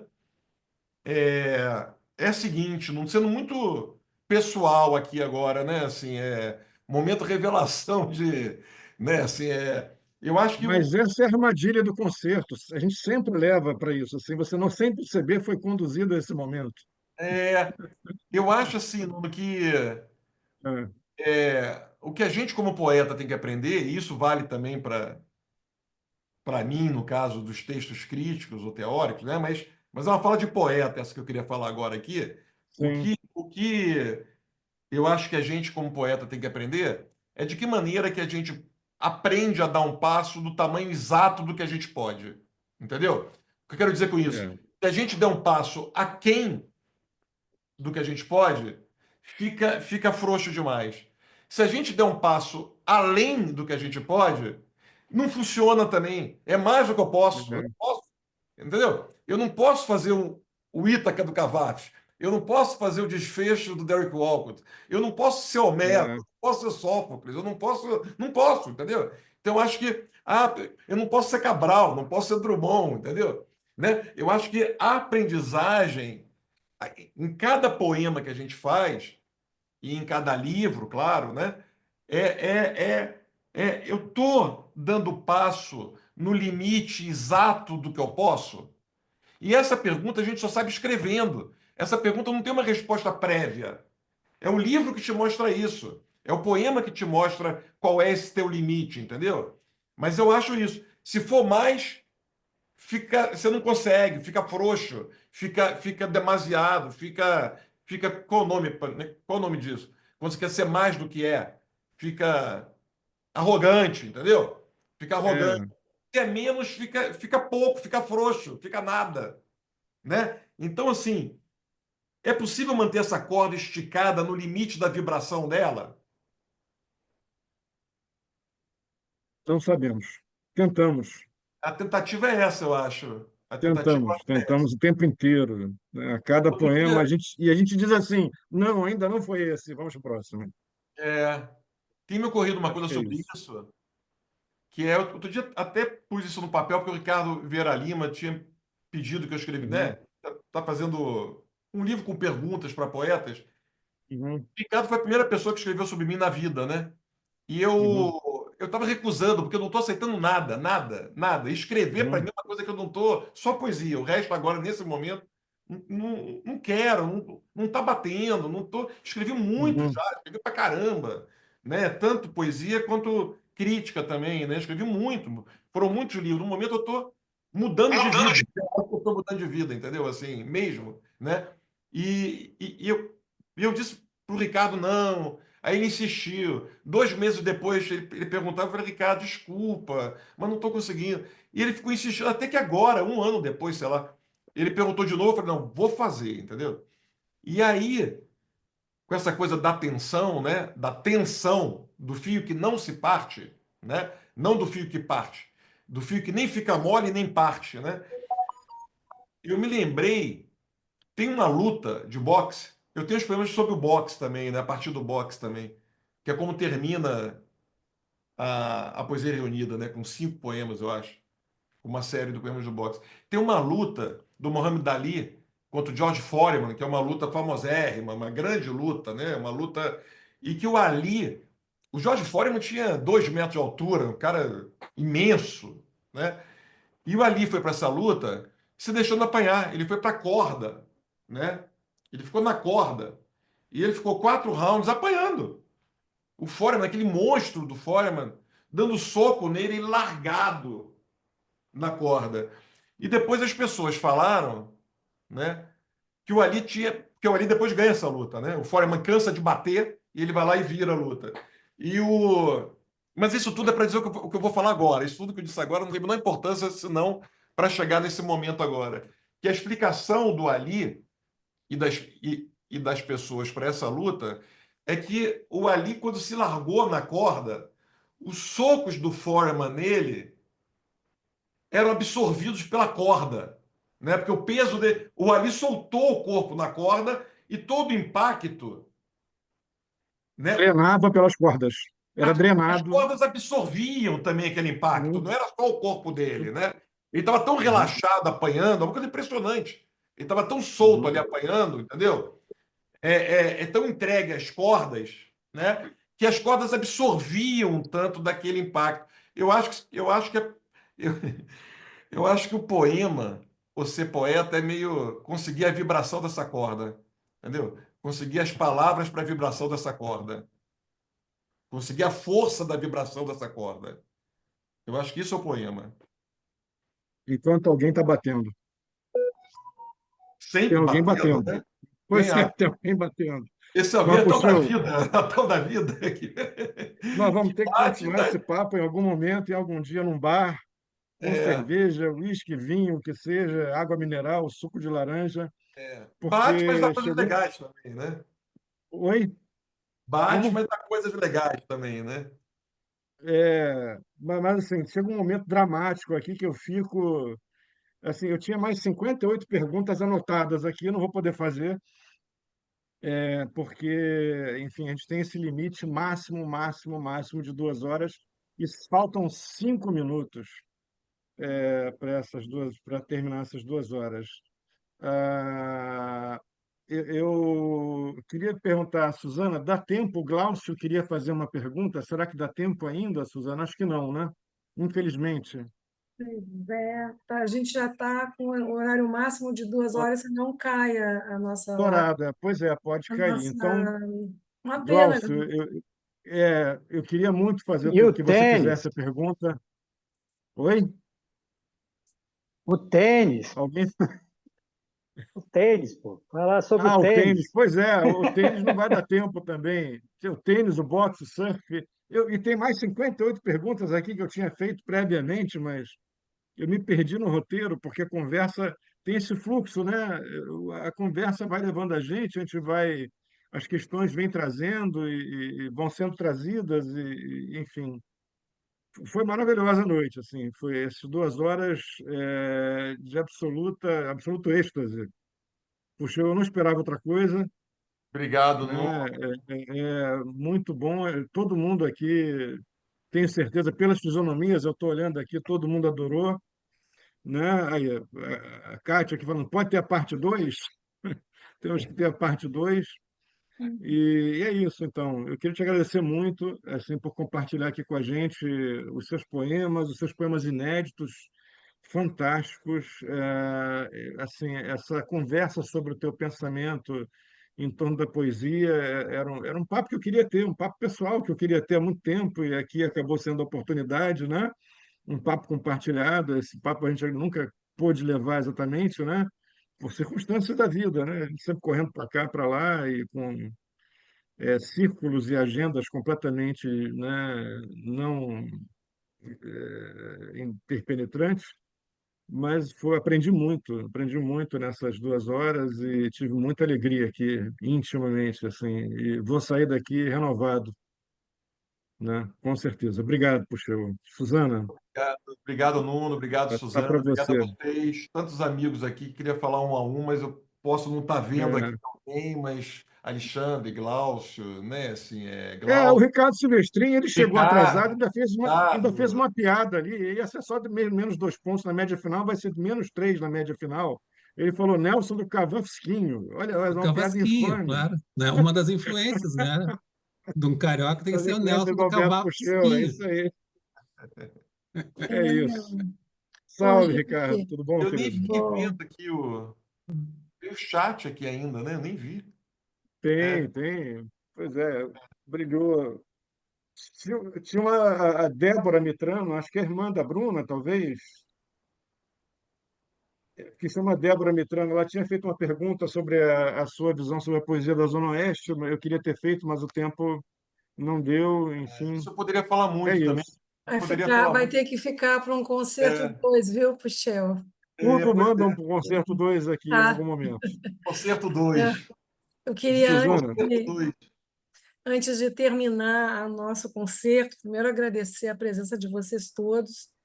Teve um momento que eu tive que sair, que caiu uma tempestade aqui, eu tive que fechar porta, fechar janela, por tudo. Que não sei se aí, em algum lugar, caiu uma tempestade, mas aqui em casa caiu. E queria assim, agradecer a vocês, agradecer a presença do Puxeu. Antes, queria dizer a vocês o seguinte, que o nosso clube de leitura lá do Centro Cultural do Banco do Brasil, que é uma parceria entre o Centro Cultural e o Instituto Estação das Letras, ele no dia vai acontecer agora no dia 10 de setembro. Nós vamos fazer uma homenagem, uma leitura de poemas do Antônio Cícero, e convidamos 2 poetas, que é o Elcanã Ferraz e o Paulo Henriques Brito, para lerem e conversarem conosco, enfim, sobre um dos livros que foi escolhido pelo clube, que é A Cidade e os Livros, mas outros poemas virão. E também tem a participação especial do compositor, cantor, o Arthur Nogueira, que compôs muitas canções para poemas do Cícero, que algumas foram gravadas e outras não. Então, vocês estão assim convidadíssimos, né, para o dia 10, anotem aí, 10 de setembro, no CCBB, 17h30, tá? Vai ser uma alegria receber vocês lá, viu? E, e também dizer que o aniversário do Instituto finalmente foi marcado para o dia 24 de outubro, das 14 às 20 horas. Ainda estamos confirmando o lugar, mas certamente vai ser na Fundação Casa de Rui Barbosa, tá? Então, é isso que eu queria avisar. E voltar aqui para o Puxeu, para a alegria de reencontrar você aqui com a sua poesia, viu, Puxeu? A sua Obrigado. poesia filosófico, meditativa. meditativa. Até eu que eu parei assim, porque, né, parei para pensar, né? Tem bastante conversa sobre essa questão mesmo, né? Dá vontade de sentar e conversar num lugar aí, quem sabe aqui em casa um dia, hein? A gente faz isso. Vamos, Tá? tem que continuar esse papo. Legal, vamos fazer isso. Então, obrigada a todos, Puxeu querido. Volte aí para falar, escolha um tema, poesia, filosofia, e a gente faz uma janela literária com você, tá? Tá ótimo. Vai ser Já ótimo fica o isso, convite no ar, tá Sempre bom? que vocês quiserem me chamarem, vou ficar muito feliz. Muito obrigado a vocês. Legal. Beijo grande para todos. Beijo, beijo a Bom, todos vocês que estão bom fim aqui de também. semana para todo mundo. Aquele abraço. Gente, obrigado a todo mundo que ficou aí com a gente. Tenho certeza que todo mundo curtiu muito aí as falas do Puxeu. Foi assim, Deus. né? Eu estou saindo realmente, né? Assim, 2 graus acima, como se tivesse 2 doses acima de poesia, né? Que bom. Tchau, gente. Tchau. Tchauzinho, Abração. obrigado. Obrigado. Obrigado a vocês.